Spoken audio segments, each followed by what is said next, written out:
The child started shaking without warning. The Korean Mafia boss felt it in his arms and scanned the room, already expecting violence. But there was no gun, no shouting, just his daughter lifting her head and locking eyes with a black waitress halfway across the private dining hall. She reached out, fingers trembling. "Mama!" The word hit like a fault line cracking open. A glass shattered, chairs scraped back. Guards moved instantly. The waitress froze, heart pounding as the child fought out of her father's hold and ran straight toward her, clinging like she had found something stolen. The boss stood slowly. Because children don't say words like that by accident. Welcome to Afro K-Drama Stories, besties. Please like, share, and subscribe. The first sound Kang Seo-rin made shattered the room before anyone could stop it. The private dining hall had been designed for control.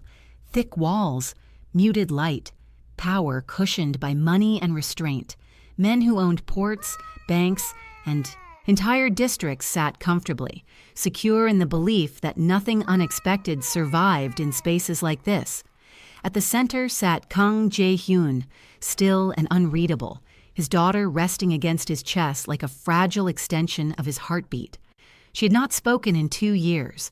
Doctors had named her silence with clean words, trauma, withdrawal, selective mutism.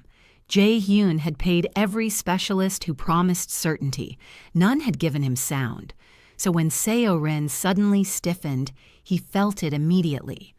Her small body went rigid, her breathing caught.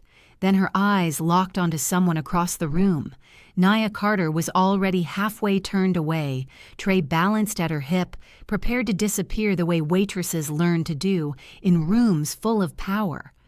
She had served quietly all evening, careful not to draw attention, careful not to exist beyond function.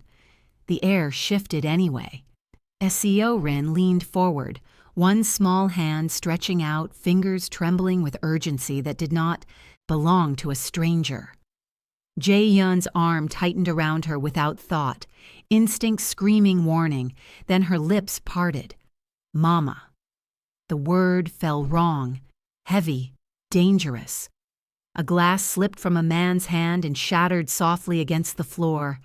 Conversation died mid-breath. Fear rippled outward, silent but sharp. Nia froze, spine locking as the sound struck her chest like a blow. Mama! The word did not feel foreign. It felt stolen. Seo-rin said it again, louder now, her voice rough from disuse but certain. Her face crumpled as if the word had unlocked something she could no longer hold back. She reached harder, her body straining toward Nia with desperate recognition. Nia's tray tilted. A fork clattered to the carpet. Her heart pounded so violently she thought she might collapse. This wasn't confusion. This wasn't guessing. This was knowing.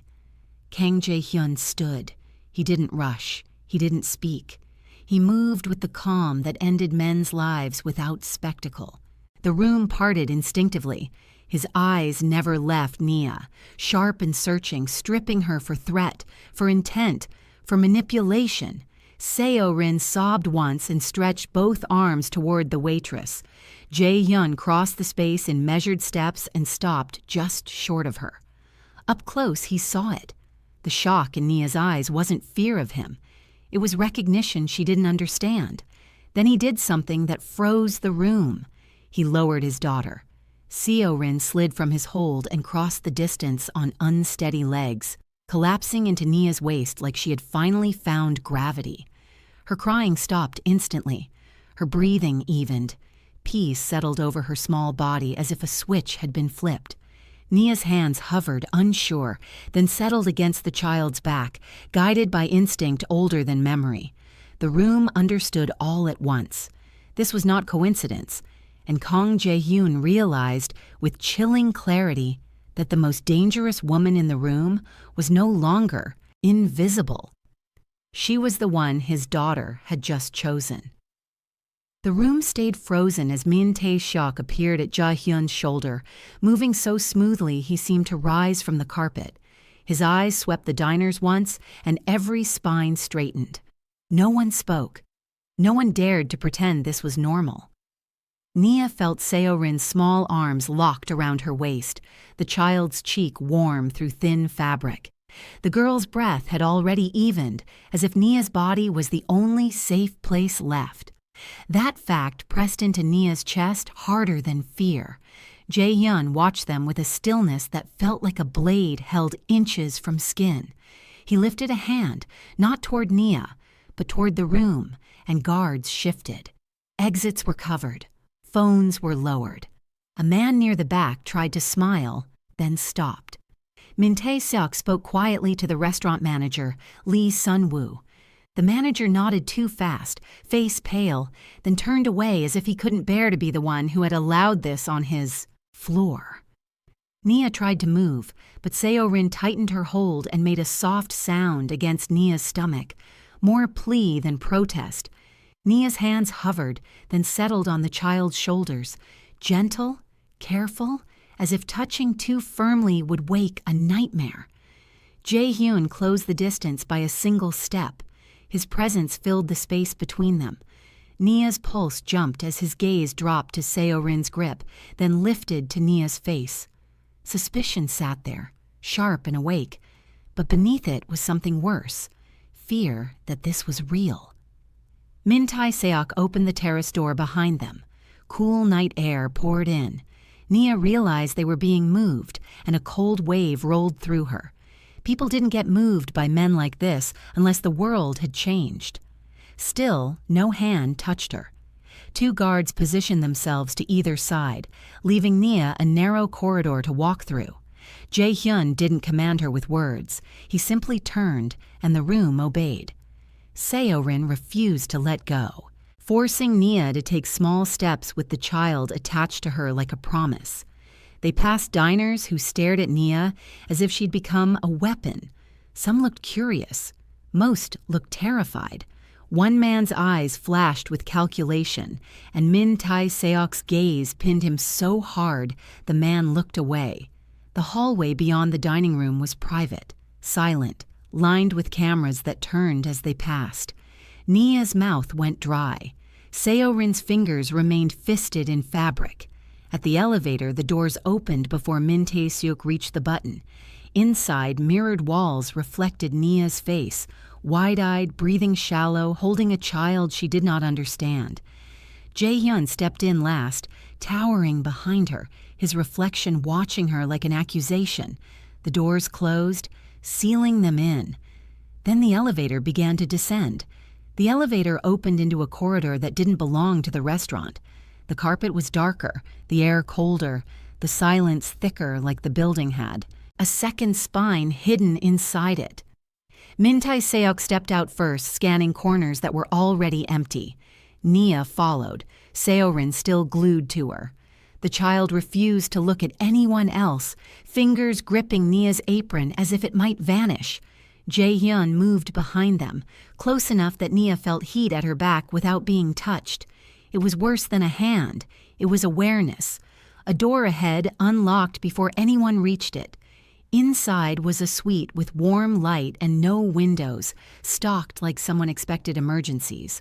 Water, blankets, a first aid kit, a couch positioned to face the door. Nia's stomach tightened. This wasn't comfort. This was strategy. Seo-rin climbed onto the couch and pulled Nia down with her, curling into Nia's side with a sigh. The ease of it made Nia's eyes sting. She forced herself to breathe, to stay present, to not let emotion become weakness. Min Tae-seok stood by the door, phone to his ear, speaking in low bursts. Names cut through the hush.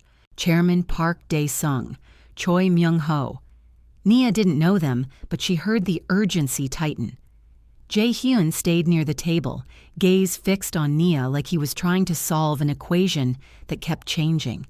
When he looked at Seo-rin, relief edged with anger crossed his face, as if the child's calm only sharpened the question of why she needed Nia at all. Nia finally found her voice, thin but steady, and asked where they were. Jae-hyun answered with a glance toward the ceiling, then toward the door. Nia understood he wasn't giving her facts she could weaponize. Every wall here had ears. Seo-rin shifted and touched Nia's cheek with 2 fingers. The gesture was gentle, precise, like she'd done it before. Nia froze. Her skin warmed under that tiny touch, and a memory tried to surface. White lights, cold sheets, pain behind her eyes. Jae-hyun saw Nia's reaction. His focus snapped from suspicion to something darker, because he smelled truth in the way she fought not to tremble. Min Tae-seok ended his call and stepped inside. He met Jae-hyun's eyes and gave a subtle shake of his head. Not safe. Not yet. Jae-hyun stepped closer, stopping just short of her knees. Seo-rin looked up at him, then back at Nia, and made a soft sound like she was choosing again. Min Tae-seok's hand went to his earpiece. A voice hissed through it, fast. Jae-hyun's jaw flexed. He slid his phone across the table toward Nia. On the screen was her face, captured tonight, and another photo from years ago alone. At the door, the lock clicked twice from the outside. The door opened, and a woman in a white coat entered without looking surprised. Dr. Han Yoon-mi carried a small case and the kind of calm that belonged to people who had seen too much to waste emotion. She glanced at Seo-rin, then Nia, then Jae-hyun, and Nia felt the hierarchy in that order. Seo-rin tightened against Nia as if sensing change. Nia stroked the child's hair automatically, a gesture that felt natural enough to scare her. Jae-hyun watched Nia's hand move, eyes tracking every touch like it might be a trick. Dr. Han set the case on the table and opened it. A pulse oximeter, antiseptic wipes, a thin file. She checked Seo-rin's temperature, listened to her breathing, then looked at Nia's face more closely than anyone had yet. Nia forced herself to keep still. Min Tae-seok stood at the door, arms folded, blocking the only exit. Jae-hyun remained near the table, posture relaxed in a way that made it worse, like he could wait forever for the truth to bleed out. Dr. Han spoke quietly to Jae-hyun, and he answered with a short nod. Then her attention returned to Nia. Questions began, careful and sharp. Where had she worked before this restaurant? How long had she been in Busan? Did she know Park Dae-sung? Had she ever visited a clinic called Myeongsong? Had she ever signed anything she didn't read? Nia's throat tightened. She answered anyway. She told them she'd arrived 3 years ago for work. She named past jobs. She denied knowing Park Dae-sung, but the name left a cold residue in her mind, like a shadow she'd seen once and forgotten. She admitted she'd been to a clinic years ago for what she'd been told was routine. She couldn't remember the name. She remembered the smell of disinfectant and the way her consent had been rushed. Jae-hyun's gaze sharpened. The air tightened. Seo-rin pressed her forehead into Nia's ribs, a quiet claim. Nia's hand kept stroking, steadying, even as fear climbed. The child's calm felt like proof, and proof was dangerous. Dr. Han's eyes caught on a thin scar near Nia's wrist, small and pale. Nia hadn't noticed it in years. Dr. Han's expression changed, just a fraction, Jae-hyun noticed. Dr. Han pulled out a sealed swab kit and set it on the table between them. Nia's stomach dropped as she understood what they were about to take. Then Seo-rin lifted her head, looked directly at Jae-hyun, and said the word again, softer, clearer, Mama. Jae-hyun's control slipped, visible as a flinch. Dr. Han's file slid open, and a single old photograph fell onto the table. Nia saw herself in hospital scrubs, wrist banded, eyes swollen, and Seo-rin as a newborn in someone else's arms. Dr. Han Yoon-mi didn't rush the swab kit toward Nia. She left it on the table like a choice that had already been made, then slid the photograph back into the file as if it burned. The room stayed silent, but the silence had changed. It wasn't suspicion anymore. It was pursuit. Min Tae-seok's phone buzzed twice. He stepped out to answer, then returned with his jaw tight and his eyes hard. A new name hung in the air when he leaned close to Jae-hyun, Choi Myung-ho, clinic director, still in Busan, still breathing, for now. Jae-hyun's gaze returned to Nia, not accusing, measuring.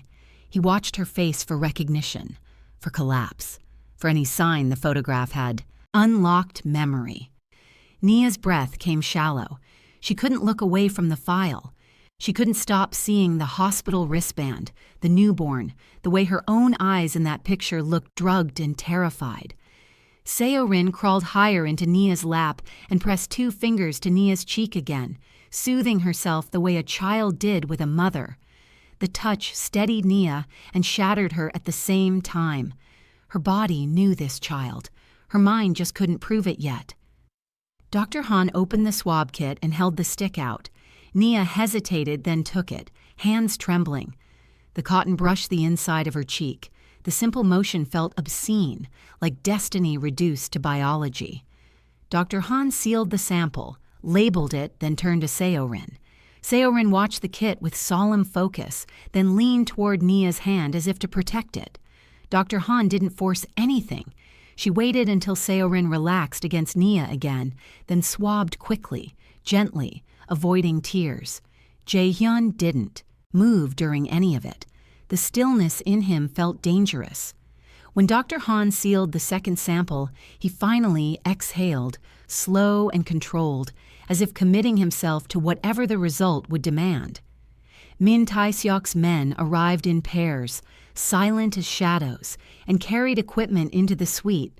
A printer, a laptop, a medical case. This test would not leave his orbit. No lab technician would gossip. No rival would intercept it. Nia realized she was inside a machine that could erase evidence and create it. Dr. Han inserted the samples into an analyzer. Lights blinked. A timer appeared. 40 minutes. In that span, Jae-hyun's empire could tilt. Nia tried to speak, to explain her life, her loneliness, her ordinary routines, but every sentence felt like pleading. Jae-hyun watched her without giving comfort. He was not cruel. He was careful, and care from a man like him had teeth. Outside the door, a faint scuffle sounded, then stopped. Min Tae-seok checked his earpiece, eyes narrowing. Someone had tried to get close. Jae-hyun's attention snapped to the hallway, then back to Nia, and in that instant, she understood the new rule. Until the test proved otherwise, she was either his daughter's miracle or his enemy's weapon. The machine beeped once and the screen began to load. The timer crawled, each minute tightening the air until it felt like the room had shrunk around Nia's lungs. Seorin slept again, cheek against Nia's chest, one small fist tangled in Nia's shirt as if letting go might erase her. Nia kept breathing shallowly, afraid any movement would break the fragile calm holding the child together. Jae-hyun didn't sit. He paced once, then stopped, then stood still again, eyes fixed on the analyzer as if staring could change the outcome. Min Tae-seok spoke in murmurs at the door, receiving updates, issuing quiet commands. Somewhere outside this suite, men were moving because a test was running. Dr. Han watched the screen without, blinking. Her calm was practiced, but Nia saw the tension in her fingers as they tapped once against the table. The photograph in the file had not been a mistake. It had been bait for truth. Nia tried to rewind her life. The clinic, the paperwork, the sedation she'd been told was normal. A doctor who avoided eye contact, the sensation of trying to speak and finding her tongue thick, useless, then waking with cramps and a strange emptiness, told it was normal, told not to worry, told she was done. The analyzer beeped softly and the timer vanished. Dr. Han stepped closer. A loading symbol spun. Jae-hyun's gaze slid to Nia, then back to the screen, as if he couldn't decide which would hurt more, betrayal or miracle. Seorin stirred at the sound, eyes fluttering open. She looked first at Nia, then at her father. Something in her face tightened, like she sensed the cliff edge beneath them. She reached up and touched Nia's lips with 2 fingers, gentle and pleading, then lowered her hand and waited. Nia's throat burned. She wanted to promise safety. She had no authority in this world. She only had presence, and it was already being tested. The screen flashed, then filled with text. Dr. Han read it first. Her calm cracked into shock. She looked at Jae-hyun like she was bracing for impact. Jae-hyun stepped forward anyway, faster than he had moved all night. He caught the printed sheet as it slid from the machine and scanned it once. His face went empty. Not calm. Empty. Like a door slamming shut. Nia watched his eyes lift, dark and unreadable, and for the first time she feared him more than she feared the unknown. He crossed to the table and placed the paper down in front of her with slow precision. The words blurred at first. Then they snapped into focus. Probability of maternity, 99%. Min Tae-seok's phone vibrated again, but Jae-hyun didn't look away from Nia for once. Nia's body went cold. Her hands began to shake. The room tilted. Seo-rin made a small sound and crawled fully into Nia's arms, settling there like the result had only confirmed what she'd always known. Jae-hyun's voice finally broke the silence, low and lethal as he turned toward Min Tae-seok with a single order in his eyes. "Find the people who stole my daughter." The words on the paper didn't feel real. They felt like a trap written in numbers. Nia stared until her eyes burned. Her mind tried to reject it, but Seo-rin's arms tightened around her neck, warm and trusting, and her body answered with a grief so sharp it made her nauseous. 2 years of silence. 2 years of longing locked inside a child who had been waiting for her. Jae-hyun didn't explode. That was the first twist. He stood very still, face emptied of emotion, like rage had been sealed behind steel. Min Tae-seok watched him carefully, ready for the moment, restraint cracked. Dr. Han moved first. She slid the file open and placed more pages on the table. Not toward Nia, but toward Jae-hyun, as if the truth belonged to his hands. The documents were clinical, cold, but the story inside them was violent. A surrogacy arrangement registered under a different name. A consent form signed with a handwriting that wasn't Nia's. A sedation record marked heavier than necessary. A transfer note stamped with Myeong-sung Clinic's seal and Choi Myung-ho's signature. Nia's breath hitched as memories surfaced in fragments. Bright lights, a needle, a nurse who wouldn't meet her eyes, the sensation of trying to speak and finding her tongue thick, useless, then waking with cramps and a strange emptiness, told it was normal, told not to worry, told she was done. Dr. Han's eyes met Nia's briefly, apology flickering there. Then she looked away. She hadn't been innocent. She'd been present somewhere near the edges. Min Tae-seok's phone buzzed again. He answered quietly, then stiffened. He whispered the update to Jae-hyun. Choi. Myung-ho was missing. The clinic's records had been wiped overnight. Someone had anticipated this moment. The wiped files meant the truth had a guardian, and that guardian was close to them tonight.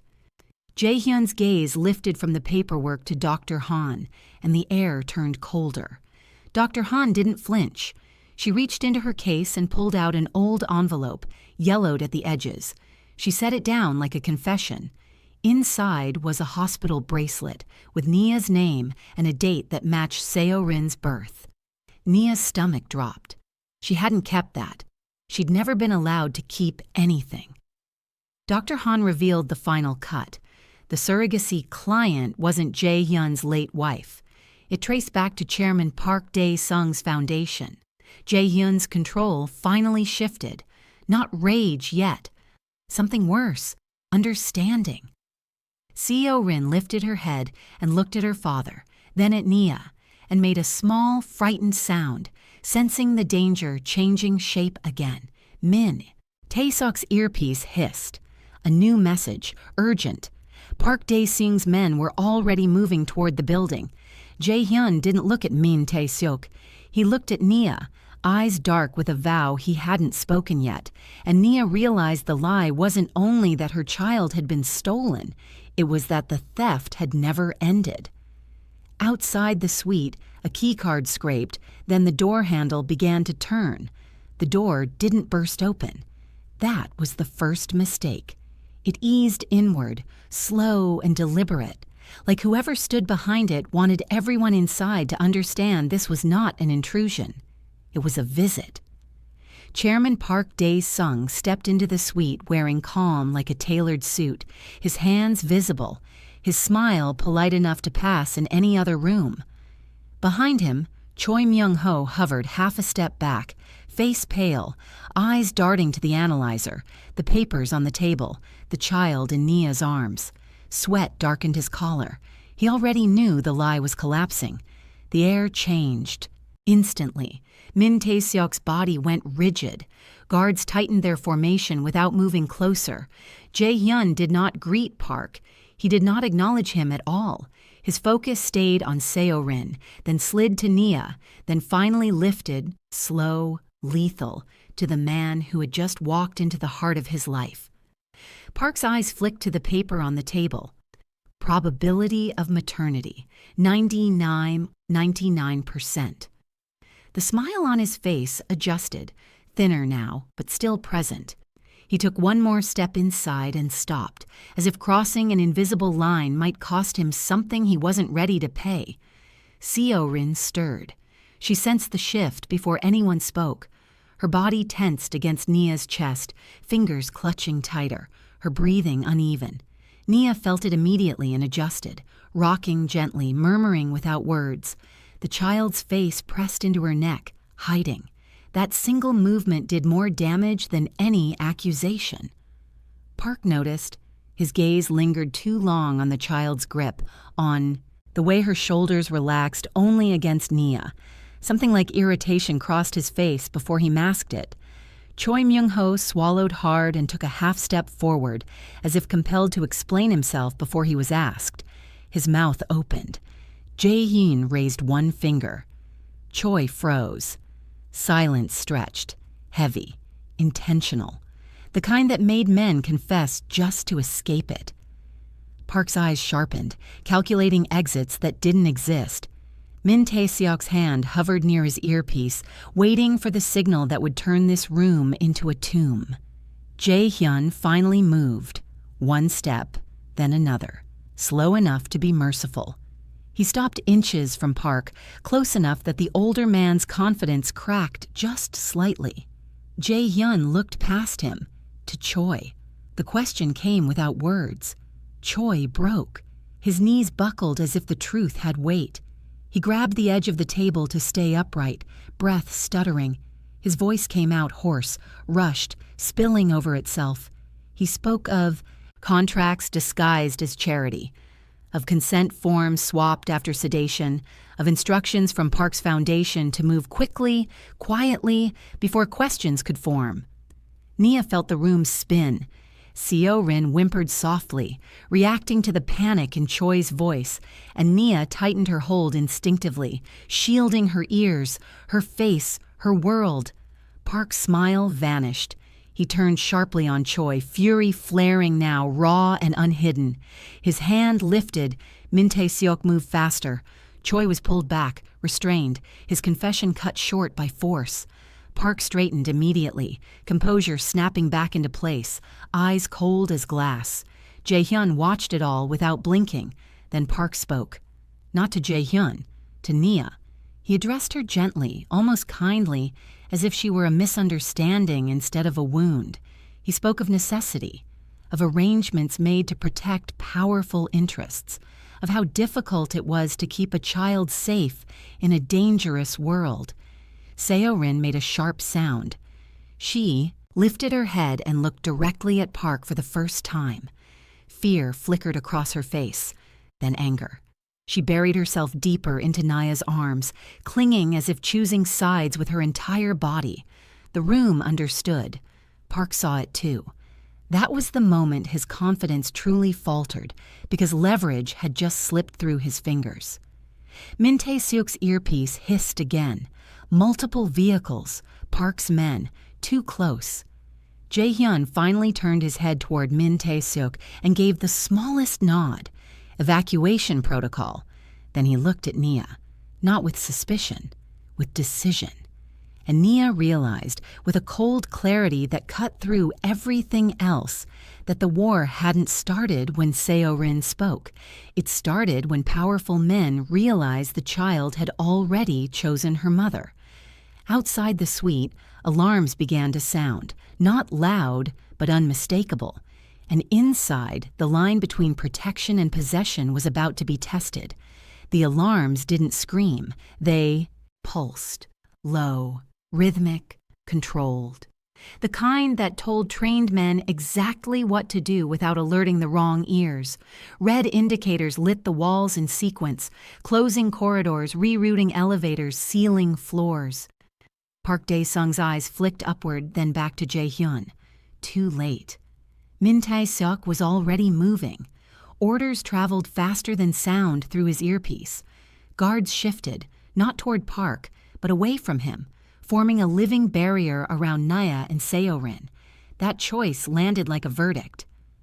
Park took a slow breath, recalibrating. "You're making this bigger than it needs to be," he said calmly, his voice aimed again at Nia, softening, persuasive. "That child is safest with structure, with resources, with men who understand the world she's inheriting." Seo-rin flinched at the sound of his voice. Her fingers dug into Nia's shoulder, nails biting through fabric. She shook her head once, violently, and pressed her face into Nia's neck. A wordless refusal. Nia felt heat rush through her chest. Something protective snapped fully into place. She adjusted her hold, angling her body away from Park without thinking. Jae-hyun noticed. That was the second mistake Park made. Jae-hyun stepped forward, finally placing himself fully between Park and them. The movement was subtle, but the message was not. You do not look at them again. Park's jaw tightened. "You think you can erase what's already been built?" he asked, his calm thinning. "That foundation feeds cities, keeps men in line. You dismantle it and chaos follows." Jae-hyun didn't respond. Min Tae-seok did. He lifted his phone and turned the screen outward. Live footage. A convoy stopped mid-bridge. Men pulled from vehicles. Weapons confiscated. Another feed switched. Choi Myung-ho, restrained, face gray, being escorted through a service corridor. Park's breath caught. Still, he smiled. Barely. "You'll need proof," he said. "Public proof. Courts. Time." Seo-rin stirred again. She lifted her head slowly, eyes wet but sharp, and looked past her father's shoulder, straight at Park. Her lips trembled. The room held its breath. "No," she said. One word. Clear. Loud enough. Park went very still. Seo-rin didn't stop. Her small hand tightened in Nia's shirt as if drawing strength from her. "No," she repeated louder this time. "Mama." The word echoed. It wasn't just a choice. It was a declaration. Nia felt it ripple through her body, grounding her, steadying her. She didn't cry. She didn't look away. She held her daughter and let the world rearrange itself around that truth. Park's control fractured completely. "You don't understand," he began, anger bleeding through now. Jae-hyun raised his hand. Everything stopped. He turned his head slightly toward Min Tae-seok. "End it." Min Tae-seok nodded once. The guards moved. Park was escorted back, his protests swallowed by the hum of closing doors. He didn't scream. He didn't threaten. He knew better. When the suite finally fell quiet again, the silence felt different. Not tense. Decisive. Jae-hyun turned to Nia slowly, his expression stripped of calculation for the first time that night. He looked at Seo-rin, how calm she was now, how securely she fit against Nia's body, then back to Nia herself. "You don't belong in this," his eyes said, but his actions already had. Outside, the building settled, vehicles rerouted, power shifted. Inside, Nia realized the stakes had reset again. The truth was no longer whether Seo-rin was hers. The truth was whether the world would let her keep her. And judging by the way Jae-hyun was looking at her now, Protective, conflicted, resolved, she understood something else just as dangerous. He wasn't deciding whether to protect them anymore. He was deciding how far he was willing to go. And once a man like Kang Jae-hyun made that decision, there was no going back. Morning arrived without peace. Light crept through sheer curtains in a penthouse Nia had never seen before, painting the room in soft gold that didn't match the tension sitting in her chest. She hadn't slept. She drifted, woken, drifted again, every sound setting her nerves on edge. This place was quiet in the way dangerous places often were, too controlled to be safe. Seo-rin slept beside her. That alone felt unreal. The child was sprawled across the wide bed, one arm thrown over Nia's stomach, one leg tangled with hers, breathing deep and steady. No nightmares, no flinching, no silent screaming in the dark the way Dr. Han had described. For the first time in 2 years, Seo-rin slept like a child who believed she would wake up protected. Nia didn't move. She lay there staring at the ceiling, afraid that even shifting her weight might break whatever spell had settled over them. Her body ached from holding herself rigid all night, but she welcomed the pain. It grounded her, reminded her this wasn't a dream. A soft sound came from the doorway. Nia turned her head slowly. Kang Jae-hyun stood just inside the room, jacket gone, sleeves rolled to his forearms. He hadn't crossed the threshold. He hadn't spoken. He watched them the way a man watched something he didn't know how to keep without destroying. Seo-rin stirred. Her eyes opened, unfocused at first, then sharpened when she saw him. She didn't tense. She didn't pull away from Nia. Instead, she lifted her head slightly and looked between them, measuring. Then she did something that shifted the air. She patted the space beside Nia, an invitation. Jae-hyun's jaw tightened. For a fraction of a second, he looked like a man about to refuse something he wanted too much. Then he moved, slow and careful, sitting on the edge of the bed like he was afraid of cracking glass. Seo-rin scooted closer to Nia, then reached out and placed her small hand on her father's wrist, connecting them physically for the first time since the night before. Her fingers curled there, decisive. Nia felt it like a current. She didn't look at Jae-hyun. She focused on the child, on the warmth pressed into her side, on the simple rhythm of breathing together. If she looked at him, she wasn't sure she'd stay steady. Jae-hyun watched Seo-rin's face change. The child was alert, present, curious. Her eyes moved more freely, her expression animated in small ways he hadn't seen since before the silence. She made a soft sound, not a word, but close, then shifted closer to Nia again, satisfied. Relief hit him hard. It didn't soften him, it sharpened him. By mid-morning, the penthouse was no longer quiet. Min Tae-sak moved in and out, reports delivered in fragments. Chairman Park's foundation accounts frozen. Choi Myung-ho in custody.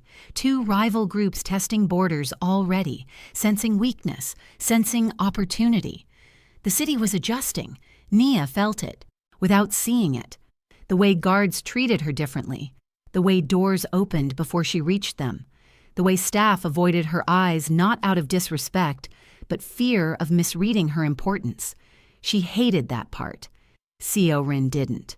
The child followed her everywhere, small hand always finding hers, choosing her again and again with quiet certainty. She spoke more sounds as the day went on, not full sentences, pieces, breath-shaped attempts, each one landed like a promise. By evening, Nia understood the truth no one had said aloud yet. She wasn't a guest. She wasn't being protected temporarily. She was becoming a fixed point in Kang Jae-hyun's world, and worlds like his didn't shift without blood being paid somewhere else. As night settled over the city again, Seo-rin fell asleep in Nia's arms on the couch, refusing to be moved. Jae-hyun watched them from across the room, phone dark in his hand. A new message waited, another threat forming, and this time, it wasn't aimed at his empire. It was aimed at the woman his daughter had chosen. If this moment shook you, like and subscribe, because what comes next changes everything. The city began whispering before it ever spoke aloud. By the end of the week, Nia felt it everywhere. In the way cars slowed when she crossed a street she hadn't known was watched. In the way shop owners bowed too deeply when she entered, eyes flicking behind her as if measuring invisible protection. In the way conversations paused just a beat too long when she passed. Busan was adjusting.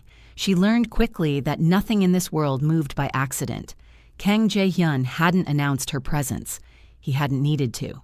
The shift had come through consequences. A loan forgiven here, a permit delayed there, one quiet arrest that traveled through the underworld faster than any headline. People didn't ask who she was. They asked who she belonged to. That part unsettled her. Seo-rin didn't notice the city. She noticed Nia. The child followed her from room to room, hand always brushing fabric, grounding herself through touch. She spoke more now, small sounds at first, then single words, food, light, no. And most often, mama. Each time it happened, the room stilled. Jae-hyun pretended not to listen, but Nia saw the way his shoulders loosened, the way his gaze softened for half a second before he locked it down again. He spent more time near them without intruding, standing in doorways, sitting across the room pretending to read reports while watching Seo-rin breathe. At night, when the penthouse quieted, Nia felt his presence most, not in touch, in restraint. He never crossed lines, never sat too close, never reached for what was clearly becoming precious to him. That discipline carried weight. It pressed into the air between them, making every glance feel like a choice delayed, not denied. Min Tae-seok brought news that never settled, a rival testing supply routes, a former Park loyalist disappearing, rumors that Seo-rin's silence breaking had triggered something larger, something unstable. Nia listened, learning when to be quiet, when to ask.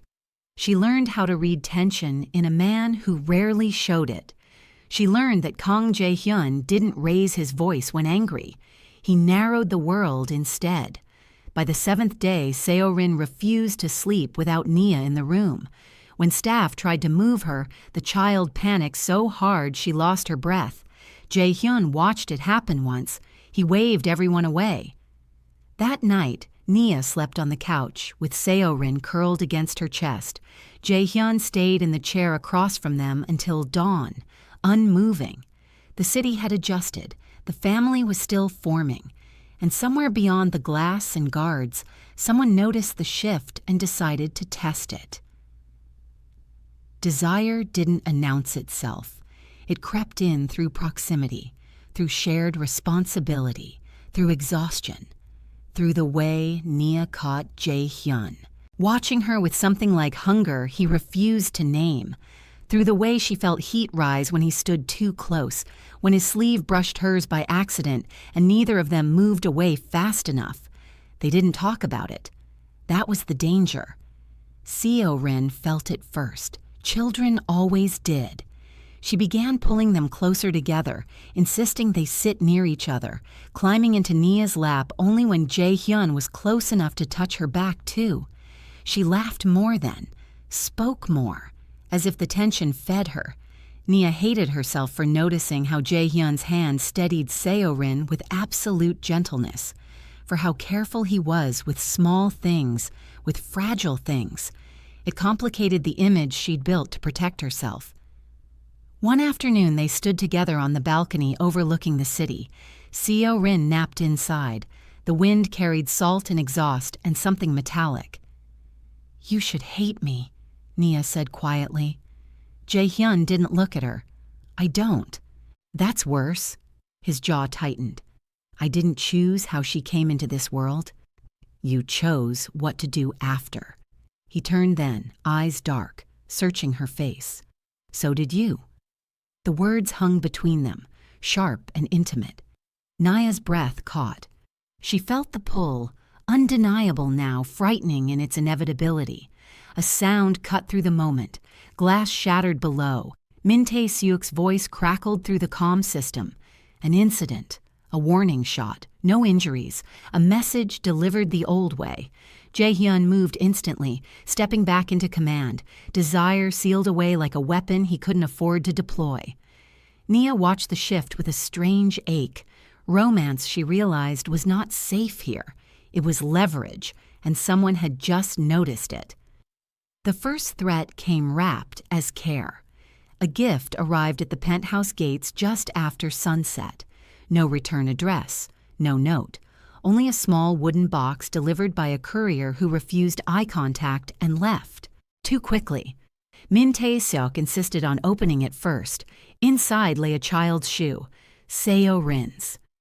Nia felt the blood drain from her face as recognition hit. It wasn't missing. It was one from a pair Seo-rin had worn days earlier. A silent message. "We can reach what you love." Jae-hyun didn't shout. He didn't break anything.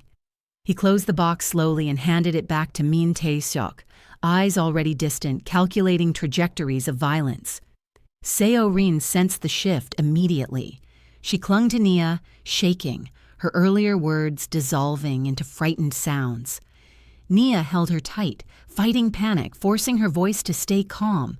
Jae-hyun watched them and felt something in him harden past strategy. This was no longer about power. Min Tae-seok confirmed it minutes later. Surveillance flagged a tail near Seo-rin's therapy center, a vehicle registered to a shell company tied to Kwon Il-jae, a rival who had stayed quiet too long. The warning had been deliberate. Jae-hyun made a decision without asking anyone's permission. By nightfall, Seo-rin was moved to a secure wing beneath the penthouse, hidden layers deep.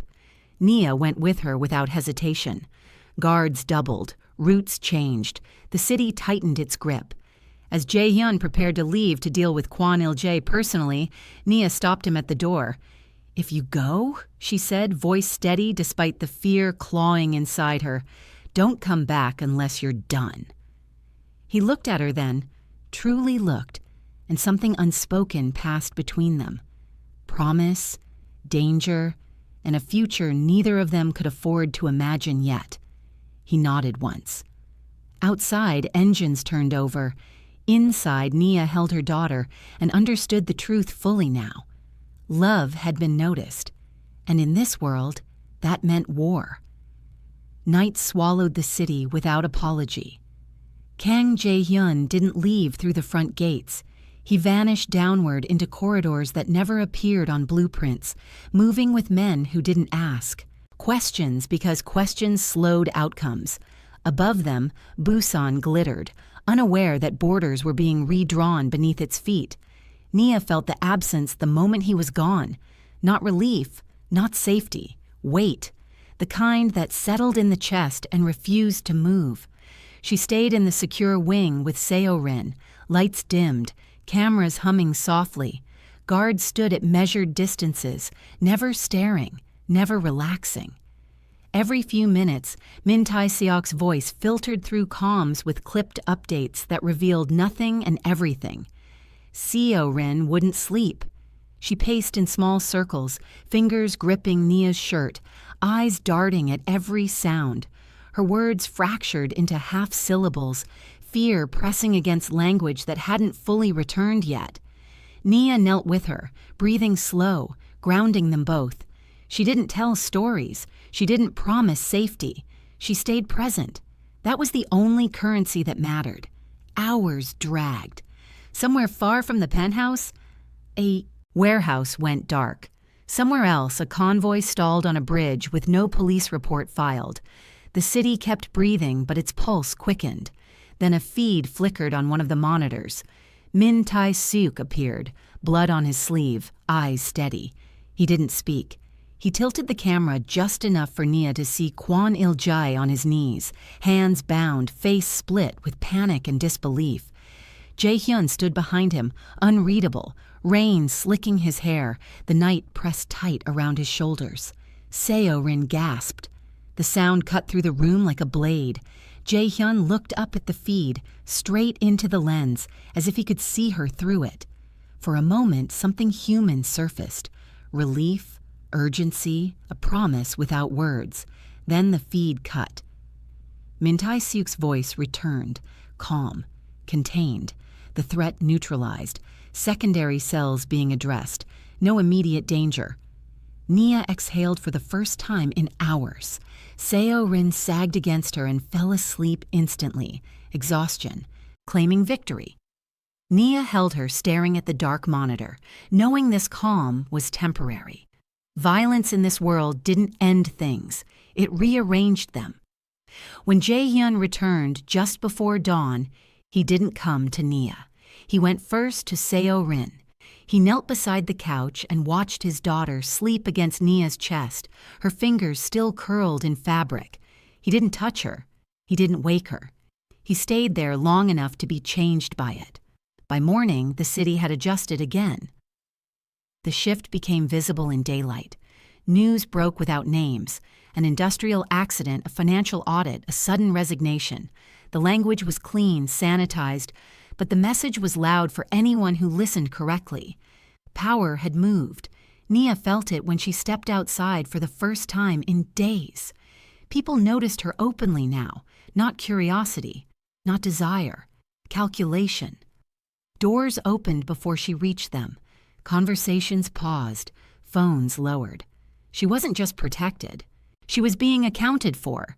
She hated how quickly that realization hardened her spine. Seo-rin thrived in the strange new normal. Therapy sessions resumed in controlled spaces. She spoke more words each day, voice strengthening, confidence growing as if safety itself fed language. She laughed once, bright, sudden, and the sound echoed longer than it should have. Jae-hyun heard it from down the hall and stopped walking. Nia caught him there, paused mid-stride, expression caught between wonder and fear. For the first time, she understood his restraint wasn't indifference. It was terror of wanting. They began orbiting each other closer, not touching, not retreating. Shared glances that lingered half a second too long. Moments where their hands brushed, and neither apologized. Seo-rin noticed everything and orchestrated proximity with quiet determination. One evening, the power flickered. Not off, just enough. Min Tae-seok's voice snapped through comms. A breach attempt. Minor. Controlled. A test. Jae-hyun moved instantly, but Nia stepped into his path. No, she said steady. Not her. He hesitated. The pause was costly. Nia understood then what he feared most wasn't losing control. It was choosing wrong. She reached for his wrist, brief, deliberate. The contact sent a shock through both of them. She didn't plead, she didn't argue. She held his gaze and let him see the truth she had accepted. I'm staying, she said, whatever this becomes. That was the moment the balance tipped. The next threat arrived quietly. No box, no message. A name surfaced on Min Tai-seok's screen that hadn't been seen in years. A financier who specialized in disappearances. Someone who didn't touch children but funded men who did. Jae-hyun read the report and closed the tablet slowly. This wasn't leverage. This was escalation. He ordered a citywide lock without announcing it. Routes shifted, schedules changed, meetings canceled. Busan tightened like a fist. Rivals felt it and went still, waiting to see who would bleed first. Nia felt the pressure too. She packed a bag without being asked. Not to leave, to be ready. The act surprised her, then steadied her. Choice mattered. She wasn't trapped. She was committed. That night she found Jae-hyun on the balcony, city lights fractured across the glass. He didn't turn when she approached. He didn't need to. I won't pretend this ends clean, he said. I won't pretend I need clean, she replied. The wind carried the words away, but the decision stayed. Inside, Seo-rin slept with one hand wrapped around Nia's finger, the other clutching a small, stuffed animal someone had delivered anonymously. Nia didn't ask who sent it. She already knew. Jae-hyun watched his daughter through the glass and made a promise that had nothing to do with power. Anyone who came for them now wouldn't be warned. They would be erased. And In the quiet after that decision, with danger coiling just out of sight, Nia understood the final truth forming beneath everything else. This wasn't a rescue, it was a choosing. And once chosen, there would be no safe way back. The city stopped pretending. By the following night, Busan felt tighter, quieter, like everyone had agreed to hold their breath at the same time. Traffic thinned without explanation. Clubs closed early. Men who never checked exits started doing it twice. Power was shifting again, and this time it wasn't subtle. Jae-hyun didn't come home. That absence carried weight. Nia felt it in the way Min Tae-shik avoided meeting her eyes, in the way guards doubled silently, in the way Seo-rin woke crying from dreams she couldn't explain, clutching Nia's shirt like it was the only thing anchoring her to the world. Nia stayed calm on the outside. Inside, she was counting minutes. A message finally came through just after midnight. Not words, coordinates, then silence again. Nia stared at the screen until Min Tae-seok gently took the phone from her hand and told her to stay where she was. That was when she decided she wouldn't. She didn't announce it. She didn't argue. She waited until Seo-rin fell asleep again, slipped shoes on quietly, and moved with purpose she didn't know she had until it surfaced. 2 guards tried to stop her. She didn't fight them. She looked at them. "I'm her mother," she said simply, "and he's not facing this without knowing we're safe." Min Tae-seok arrived in time to hear it. He studied her for a long second, then turned and signaled the car. The warehouse sat near the port, lights flickering, rain streaking rusted metal. Inside, the air smelled like oil and blood. Jae-hyun stood at the center of it all, jacket off, sleeves rolled, expression carved from restraint. He looked up when Nia entered. That was the mistake. For the first time since this began, his control cracked. He crossed the space to her in 3 strides, hands stopping inches from her shoulders like he was afraid to touch her and break something fragile. Anger, relief, fear, all of it collided in his eyes. She didn't flinch. "You don't get to disappear," she said quietly. "Not from us." Something settled then. Not peace. Resolve. Behind them, a man screamed as information was extracted the old way. Names, routes, timelines. Proof that the threat hadn't been one rival, but a network that had been waiting years for leverage like Seo-rin. Jae-hyun turned back to the room. The war was no longer defensive. Morning broke ugly. The cleanup was efficient, but the consequences were loud. Bodies didn't surface. Accounts collapsed. Entire factions went silent overnight. The city recalibrated in real time, trying to understand who had crossed an invisible line and vanished. Nia watched the news with Seo-rin curled against her, unaware of how close her name had come to becoming a weapon. Jae-hyun moved through the penthouse like a man preparing for a storm he intended to walk through. There was no pretense now. Nia was briefed. Routes, safe houses, fallback plans. Not as a bystander, as family.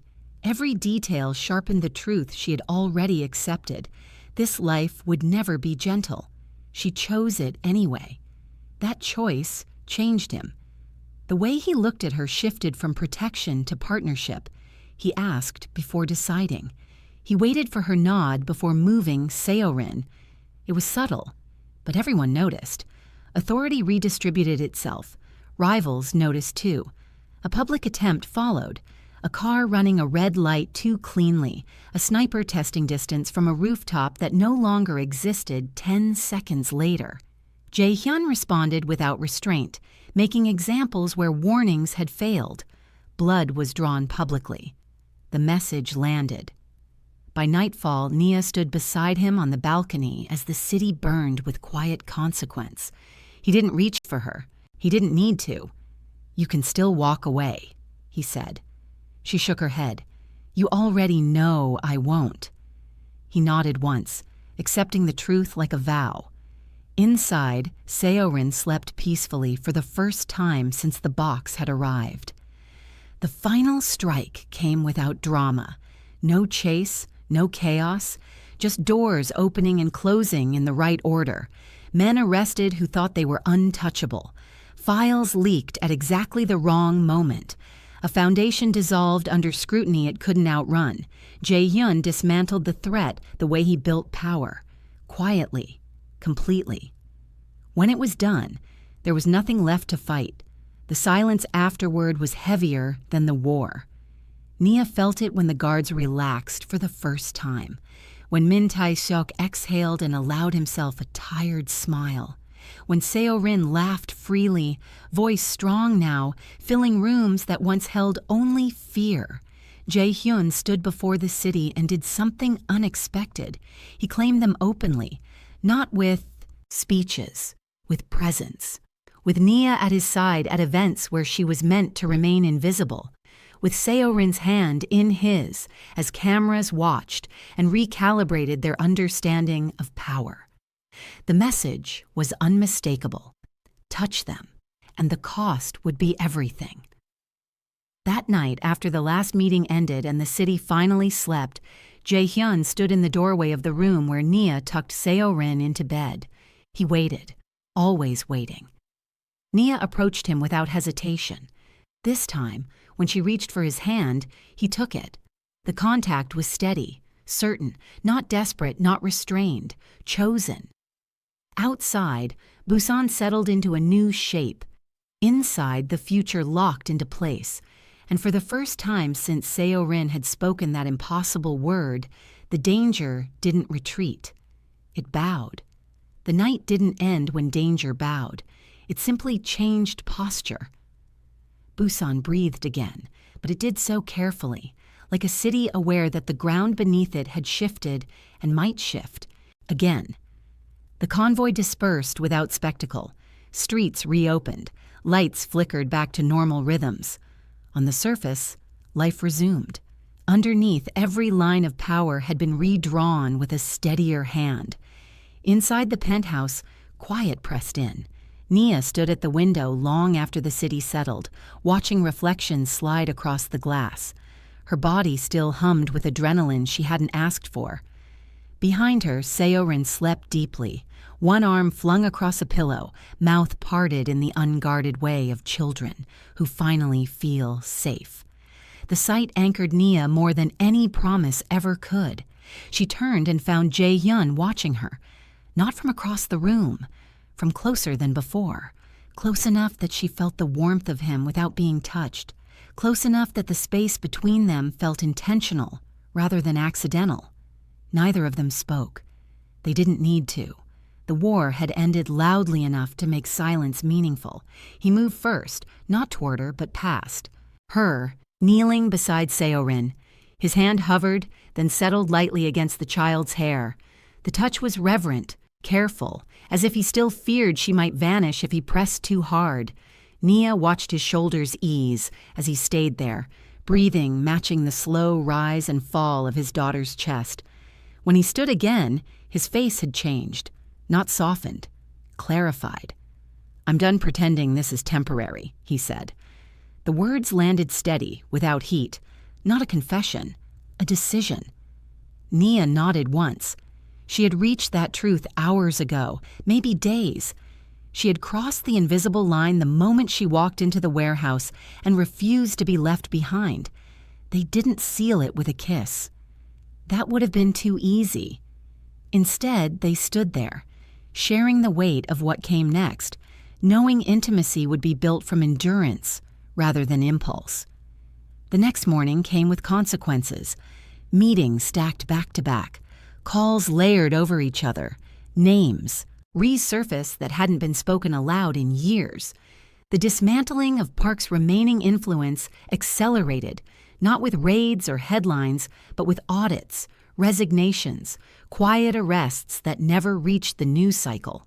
Men vanished into process, money froze mid-transfer, assets dissolved into nothing. Nia watched the machine move and learned where she fit inside it. She wasn't hidden, she wasn't paraded. She was placed deliberately where visibility mattered and absence would be noticed. at charity boardrooms, at school meetings, at dinners where silence spoke louder than threats. Jae-hyun didn't introduce her with titles. He didn't need to. He stood beside her. Seo-rin thrived in the shift.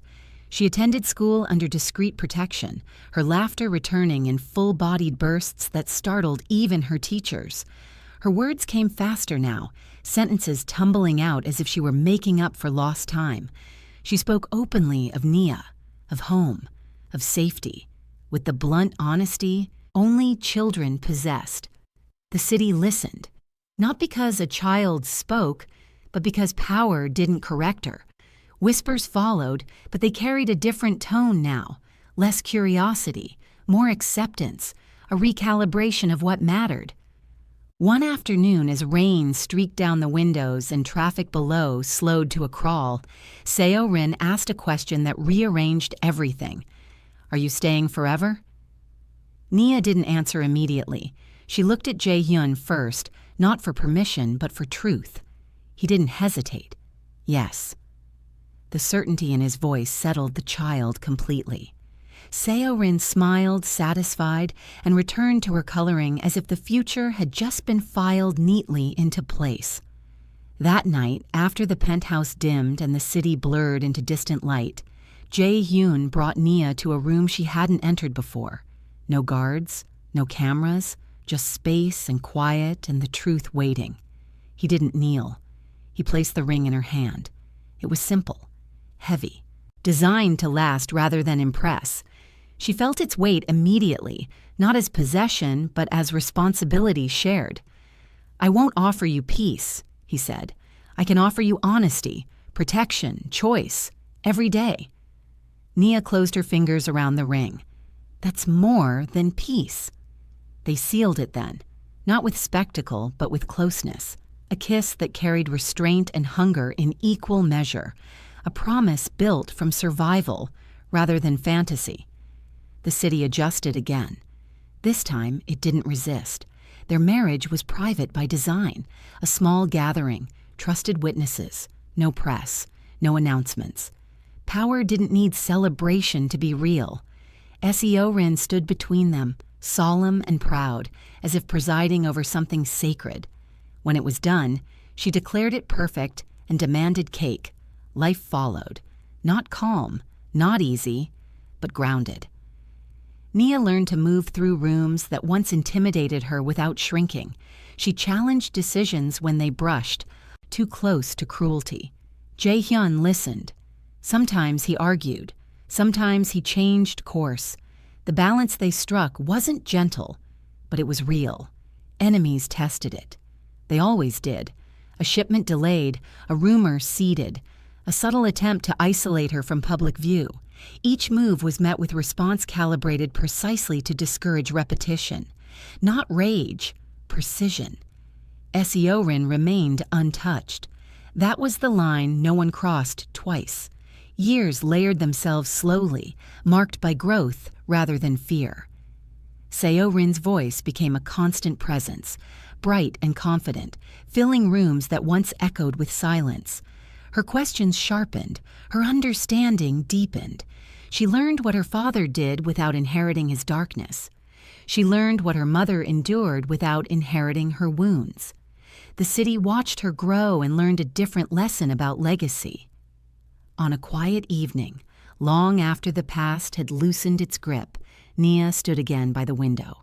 Her hand rested over the gentle curve of her belly, the life there moving faintly, insistently. Seo-rin pressed her ear close, listening with exaggerated seriousness.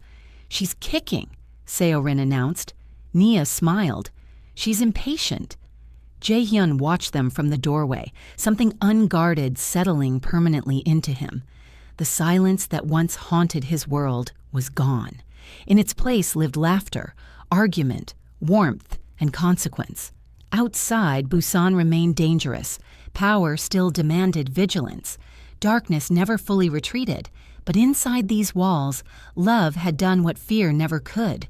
It endured, and for the first time, that endurance felt like enough. If this story held you even for a moment, don't let it end here. Stories like this survive because people choose them. If you felt Nia's fear, Seo Rin's courage, or the weight of every choice that reshaped Busan, let me know by hitting like right now.